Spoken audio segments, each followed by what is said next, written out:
Righto guys, it's come to that time of year that everybody loves. We're coming into the rut period for the deer. So we thought we'd jump on and talk about some common arrow setups that we personally use in store, as well as a few customers and then what they're picking up. So I'm just gonna run through a few of these for you now. Check these out because they're awesome arrow setups.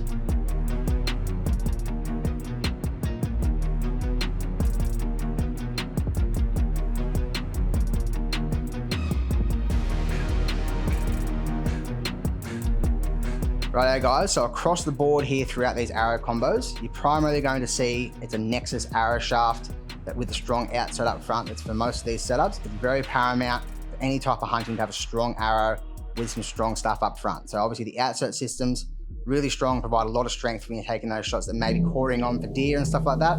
Hitting stuff where you can have some more bone, really, really important to have a strong arrow. So one that's more recently come into fruition is the Terra Firma shaft as well. Again, very strong arrow with a strong outside up front. So definitely recommend looking into either of these for your arrow combos. So the first arrow combo I'm going to talk about, guys, is the Kayuga Pilot Cut with the Nexus arrow combo. So that broadhead matched with this strong arrow setup is a really good option for your deer. Has that single bevel option as well as adding the option to have 4 blade in there with that bleeder option. So that creates some really good wound channels, splits bone really well. So it is good for penetration. Like I said, it's just the overall devastating broadhead. A lot of people have used this and had great success over the last couple of years. So that is probably one of the most primary combos you'll see, especially for the deer. Obviously you can use this for pigs and stuff as well, but mainly that setup right there is really good for the deer being a 4 blade option. So definitely recommend checking that one out. So just going to move into some 3 blade broadheads now. Reasons why you'd probably like to use a 3 blade is for that wound channel that it creates. So it creates like a triangular sort of cut for the most part, which is very hard to actually close up. So if you shoot an animal and it's running away, obviously you may see sometimes the wound can close up. A 3 blade, it makes it extremely hard to close up because it has like a triangular sort of cut. So the first one in the range of your 3 blade broadheads is the new Nyx Saber. So the advantages to this one here in particular, if you are someone who struggles to sharpen a broadhead, this one basically almost sharpens itself. So you can lay this flat on a stone or a file or something like that, and this will basically work the edge for you. You don't have to worry too much about angles like you would with some other broadheads. This will basically sharpen itself. As well as that, it's a super tough broadhead. So you actually, with the edge retention, don't lose out too much with that. So once you get it sharp, she stays sharp. So this is a really good option. Has that triangular cut, which I mentioned before. So you're gonna get some really, really good wound channels with this. Definitely gonna be a tough broadhead, and we can't wait to see the results people get with this one in the future. Next one in the lineup is a pretty new head to the market. It is a Kayuga Trizot. So what the advantages of this one is, obviously, like I said, mentioned before, with the 3 blades, has that wound channel that can't really close up. But these ones are definitely a nasty little head, razor sharp straight out of the packet. So you don't have to worry about really sharpening this broadhead. As soon as you pull it out of the packet, it's ready to roll. It also has a single bevel design, which is obviously going to create rotation and cause you some absolute nasty wound channel. So that is a really good option. Has the ability as well to replace the blade. So if you do take a shot and actually damage one, you can change that out quite easily and have a brand new razor sharp broadhead ready to roll for that next deer that comes in.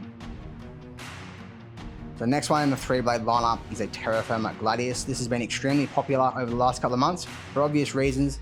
Has a bit of a swept back design, as well as being able to get the 3 blade broadhead, single bevels as well, so it promotes that rotation to give you some better penetration. It's been a really, really tough broadhead. Can be a little bit tricky to sharpen, but once you work that out, it's an absolute killer broadhead. Definitely recommend checking this one out. It's great value for money, and you're gonna get plenty of bang for your buck with that one. So we're going to move on to some 2 blade broadheads now.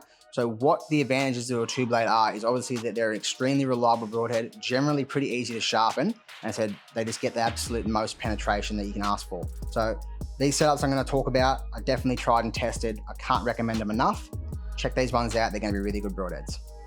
Right, so the first cab off the rank in the 2 blade section is probably my most personal favorite broadhead. Obviously shooting a stick bow, this broadhead right here is probably going to be your go-to. It's called the Kayuga Old School. And the reason for it and why it's such a good broadhead and great option for a stick bow shooter is that approach angle that you have there. It's more of that 3-to-1 ratio that you hear a lot of people talking about. So it has a gradual sort of sweep back that allows you to get that great penetration. This also has single bevel. So it's going to split bone and promote a bit more penetration. And any of those hard impacts, this broadhead is going to get some absolute killer penetration, and you're going to get some great blood trails and some quick kills with this one. So your next one in your 2-blade lineup is the new Nyx Razor. So this one is again a single bevel broadhead, so it's going to promote that bone splitting capabilities. So you're going to get some great penetration with this one right here. So it's going to be probably more favorable in those shots where you've got deer coming in and you're going to be taking some quartering on or front on angles. This one's going to be an absolute killer setup for that. You're going to punch straight through and you're going to get some really good results with it. Being a little bit shorter, a little bit stockier, it's probably going to have a little bit more durability as well. So punching this into some hard stuff, it's going to be absolute killer. You're going to be able to keep this broadhead for a long time. Definitely recommend checking these ones out. All right, so last one in the 2-blade lineup is the Kyuga Zot.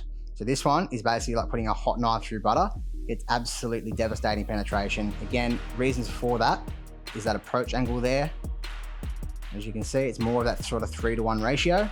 Again, also, you can get this one super, super sharp. Being a little bit thinner, probably going to be a better broadhead for someone that's using a bit lower poundage. Like I said, going to get some great penetration. So when you're shooting lower poundages, penetration is key. You want to get in there, get to those vitals. So definitely recommend checking out the Kyuga Zot if you're in that category and you're chasing something reliable, sharp, and going to get the job done. Definitely worth checking that one out. Rightio, so we just talked about a lot of setups just there. There's some really, really great options. All of these, you cannot go wrong with whichever one you want to choose. They're really good broadheads. Every single one in this lineup is going to get the job done. It's just which one you like in your personal preference. Like I said, I'm more of a 2-blade guy. I do like a 2-blade broadhead because of its reliability and what it does and what it promotes for my hunting stuff. So like obviously, primarily using a stick bow, a 2-blade is going to be my favorite thing. So check out these broadheads, see which ones you like, do some experimentations. But like I said, any of these are going to get it done on those deer this rut.